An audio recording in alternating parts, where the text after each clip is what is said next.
Nakhon Si Thammarat. It's stop number 20 on my 30 Thai cities in 30 days. And for this vlog, I'm going to focus on something I have never seen a YouTube video do when it covers Nakhon Si Thammarat, and that is talk about the Japanese history here when they attacked the Gulf of Thailand, including Nakhon Si Thammarat, right around the same day that they attacked Pearl Harbor in Hawaii. So even though no other YouTuber has done an angle of the Japanese invasion of Thailand during World War II in this part of the country, I'll do it. For this vlog, it's going to take the angle of how Japan attacked Thailand during World War II. Before diving into this Nakhon Si Thammarat vlog, just a quick recap of where I stayed last night. So just slightly up the coast, less than an hour you'll find Sichon, and then about a half hour from Sichon you have Khanom. And then Sichon, to me, it's one of my favorite places on the Gulf of Thailand. You just have long, beautiful beach. And where did I stay last night in Sichon? A little bungalow style hotel right along the ocean. And I'll give you a quick tour of where I stayed last night in Sichon. You can see the room here. Nice comfortable bed, nice bathroom, and the best part, when you walk out the door, boom, you have the ocean. It's just literally a few steps from the room. And it's nice to come out here. You can see the fishermen out there on the ocean. I like to come out here in the evening, go for walks, because the sky is crystal clear and you have all the stars. And it's really stunning when there's a full moon. And what is the rate for this accommodation? It's about $40 to $60 depending on which room you select. But it's a nice little small shop. And then upstairs there's a really good cafe serving nice coffee. And then it's right next to the main road here that takes you down to Nakhon Si Thammarat, straight south there for about less than an hour. Whenever I'm in Sichon or even passing through, I stop here. It's a morning fisherman's market. You can see along the coastline where the fishermen actually come in with their boats, and they set up a market right here selling fresh fish. And then there's all kinds of other stalls here, even selling fresh coffee. And then you have selling fresh produce. You even have the butcher over here, fresh coconut, a little bit of everything. And then I'll start my day today with a Thai Southern style breakfast, which is a fish curry. And then you can see the garnishes that they set up here, beautiful fresh vegetables and herbs. And you can't overlook Sichon. If we're talking about Nakhon Si Thammarat, you can't overlook Sichon. It's just a little bit up the road, and you can see it along the entire coastline. It's beautiful. It's mostly empty, and it's just less populated, less tourism, and it's just a special part of the Gulf of Thailand, and very opposite of what you see on, say, Koh Samui or Koh Phangan in regard to just how busy it gets over there. And it's just on the other side of the water. You could almost swim if you were in really good shape. Aroy, huh? Everything you need at this morning market, including some delicious coffee. You see the ladies making it here. They even have some special Thai tea they're making, but I'm going with espresso this morning. This market's quite special. You have everything you need. And then you have even the butcher out here selling meat and fresh produce and little snacks, little pastries, a little bit of everything. And then the ride here, just like in previous sections of my ride through Thailand, this section between, say, Sichon and Nakhon Si Thammarat, it's popular with certain types of agriculture. In this region, you see a lot of watermelon. And just up the road from all the watermelon stands, you'll see where they are fabricating red brick. And I believe, I could be wrong here, but you see all the wood that fires the ovens, and then they fabricate the red brick right here in Nakhon Si Thammarat.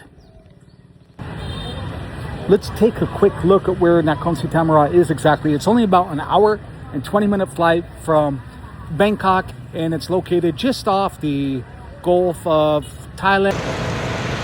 And for those of you who've been following along this journey, you know that I already kind of covered the northern region of Thailand, Isan, or the eastern region, and now this is my third vlog for the southern region. And let's get this video started. Gonna try to get a first impression of Nakhon Si Thammarat, visit some historical sites, visit a little bit more of the Japanese history, and at the end of the vlog, do like I do in all these 30 Thai cities in 30 days.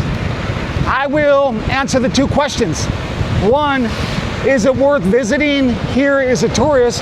Two, is it worth considering as living as an expat? All right, let's get going. Let's keep exploring Nakhon Si Thammarat.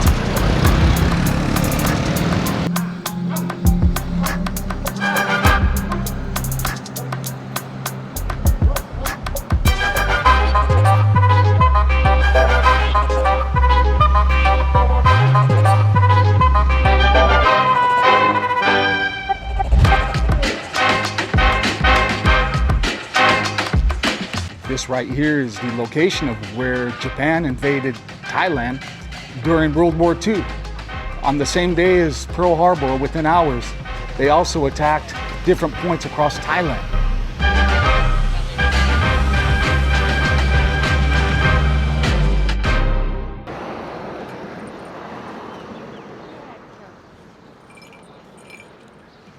Not too many people talk about the history of Japan and World War II. When they attacked Thailand, and right on this spot, about 40 Thai soldiers were killed, and it happened within 24 hours of when Japan attacked Pearl Harbor. And for you young guys who are watching this vlog and don't remember Pearl Harbor, you got to watch the movie with Ben Affleck. At any rate, you can see you later. And you can see this family out here giving their blessings and honoring those who died defending Thailand. And when I was in Kachinaburi, there was a Death Railway Museum, and it showed the map that was displayed up where the points of where Japan attacked Thailand. And Japan had more success in certain points than others. But you can see here, this memorial is for the Thailand soldiers who were lost right at this point. And if you look at the map, you can see the waterway where the Japanese entered. So they entered in the Gulf of Thailand, and they came up on these flat bottom boats, and they landed right about here and came across, and then the battle ensued. We have more fishermen coming in. This is exactly how the Japanese did it. They came around the bend. We got to give a little bit of a play-by-play. So this is how they did it. They came around just like this, right? Just like the Japanese in World War II, where the statue is honoring the Thai soldier who fought against the Japanese. Well, this is the waterway that the Japanese entered from the ocean. And now it's mostly fishermen using it, this waterway. But here I am with Palm. This is Palm. And I'll put the drone up, you can see her business. And she does all kinds of handcrafts, including weaving, basket weaving. Yeah. She gave me grapefruit. Well, I think that's actually a pomelo. Pomelo is palm, yeah. Right? So it's kind of like, for you guys that haven't had it in the US, it's like a grapefruit more or less. But palm, it's so, how do you say? In Nakhon Si Thammarat, there's a lot of craft. Yes. Handcraft, right? Yeah. So how would you describe your craft? Basket weaving? Yes, basket made from banana. Okay. Banana. Before I worked in Bangkok, jewelry designer there. Interior designer. So when get the COVID, you know COVID. Yeah. COVID, everything is stopped. Everywhere is stopped. So I'm went here from visit my mom and take care of my mom. So that is from start. She's 5 years ago from here. So I get a lot of experience before. So I have a lot of experience. I want to give them, make a job here and get more money. So when we have poor people here, right? A lot of poor people no have work, no have a job, a lot of jobs. So I start from beginning and teach step by step. Give them jobs. Yeah. Where can we find your product? Where can we order it? Oh, everywhere. Online? Online, Okay. so and OEM, made to Okay. order. Awesome. I have a lot of made to order from my friend, Yeah. old connection. So I get that input here. Awesome. We'll put the link in this Yeah. description. In the meantime, I'm going to Yeah. keep exploring Nakhon Si Thammarat. Fascinating history right here in this part of the world. Almost 100 years ago, Japanese soldiers were floating down this waterway. Yes, If we yeah. would have been standing here, Yeah. 85 years ago, we might get shot. Maybe a lot out there. We get shot or kidnapped. I think shot. Yeah. Yeah. So, on to the next stop. Thank you for the pomelo palm.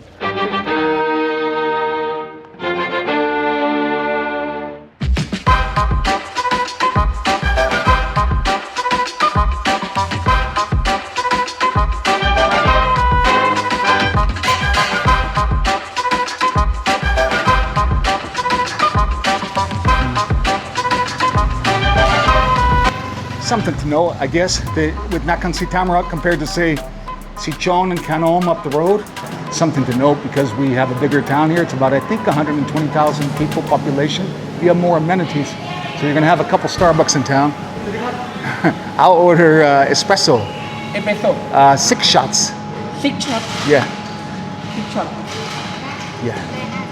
Okay. Couple cup. WWII espresso นะคะ total 6 shots Yeah. for drink here ครับ or take away ครับ For here. for here But yeah, there's more amenities in Nakhon Si Thammarat because it's a bigger town. So you have an airport, you have more options in regard to, say, hospitals. I would make it equivalent to, say, living in Suratani in regard to if you want a shopping mall, if you want to do things like come to a Starbucks, you're just going to have more options here compared to, say, Khanom and Sichon. All right. Thank you. Kampak up. There we have it. This will get me started for the morning. I'm gonna go sit down over here and pull out my laptop. So I'm gonna sit down right here for a bit, pull out the laptop, do a little bit of work, get caught up on a few things, and get a little caffeine boost and keep exploring Nakhon Si Thammarat and answer the 2 questions. Would I live here, or how would I rank it as living here as an expat? And 2, is it worth visiting as a tourist? Sign says Nakhon Si Thammarat National Museum. They give you a little brochure when you go inside, but as you can see, these guys are doing construction right now. Everything's shut down, right? Yeah. So they have the front entrance closed, but I was able to enter in the side entrance. And the key takeaway, I think, from the museum, it's really beautiful inside. They have a lot of displays, ceramics, a history of religion that goes to pre-Buddhism, and it talks about how Nakhon Si Thammarat's a zodiac city.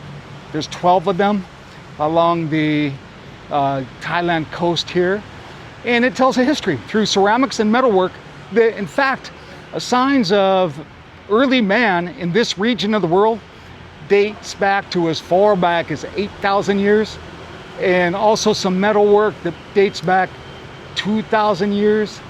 So it's fascinating to see just how deep the history runs in this part of the world and in Nakhon Si Thammarat.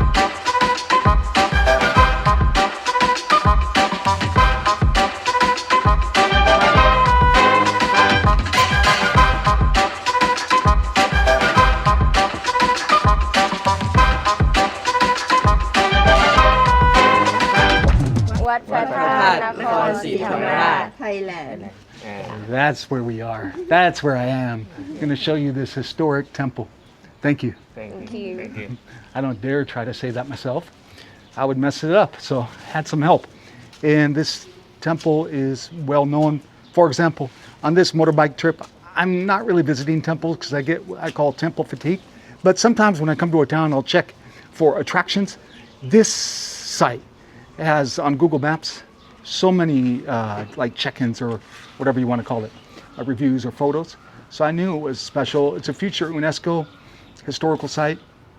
It's over 1,000 years old, and is why I made the stop. Let's see your umbrella. Let's see, because it's so hot. Let's see.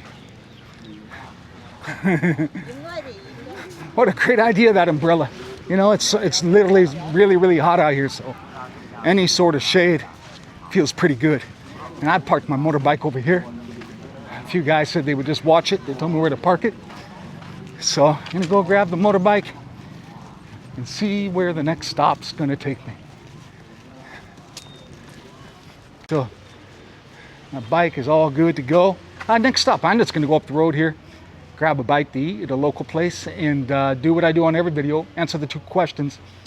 Would I choose to live in Nakhon Si Thammarat, and how would I rate it as a place to come as a tourist in this very short period of time? And I know some of you are saying, how can you actually rate a place as a place to live as an expat in 24 hours?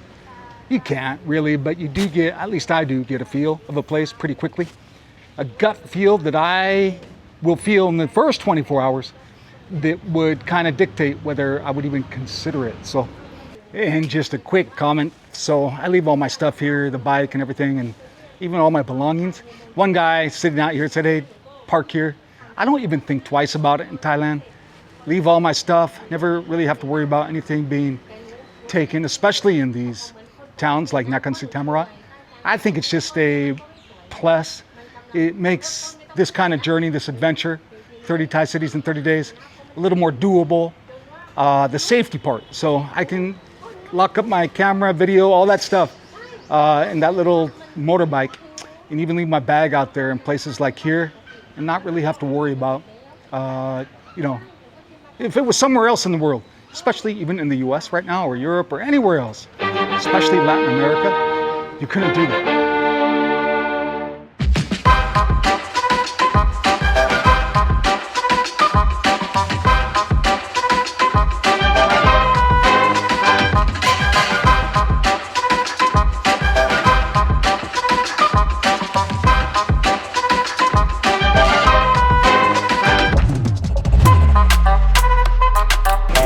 Wow, look at that. Yeah, sometimes people ask me what's my favorite Thai food, and my answer always is Southern Thai food.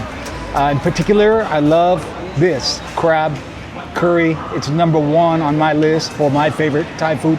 And now the part of the vlog where I answer the 2 questions. What's my first impression, or would I consider Nakhon Si Thammarat as a place to come as a tourist? Would I consider it as a place to live? The first one, for sure. I feel like it's already popular for Thai people, whether they're coming from Bangkok or wherever, to come as a tourist. I just feel like it hasn't been discovered by foreigners to come as a tourist. So with all this history, and you have where they date back man being in this area 4,000 to 8,000 years, they say there's traces of people living here 2,000 years ago. With all that history, you have to come. There's the real popular temple, not to mention, I'm a World War II history buff, so I like that part of Nakhon Si Thammarat. The fact that there's the history of World War II here. Would I consider living in it, or how would I rank it as a place to live as an expat? 24 hours is such a short period of time to try to do that evaluation, but I go by gut, how a place makes me feel. And if I'm going to be in this part of Thailand, in the south, my preference would be a little bit north of here. You can tap the link to the video above. It's about Sichon, and I love it there. So if I had to choose this area of Thailand as a place to live as an expat, my preference would be Sichon or Khanom before choosing here. But the benefit to here, you have everything you need. You have shopping malls, you have hospitals, you have an airport, you have a train station. I'm going to enjoy this meal, catch up with you on the next vlog, and if you're ever in this part of Thailand, I'm going to put the link to this restaurant in the description to this video, because when you open up the menu, it lists all of my favorites. Thai curries, spicy salad, spicy food. I'm sure it's going to be delicious. I'll see you in Pantalone on the next vlog for 30 Thai cities in 30 days.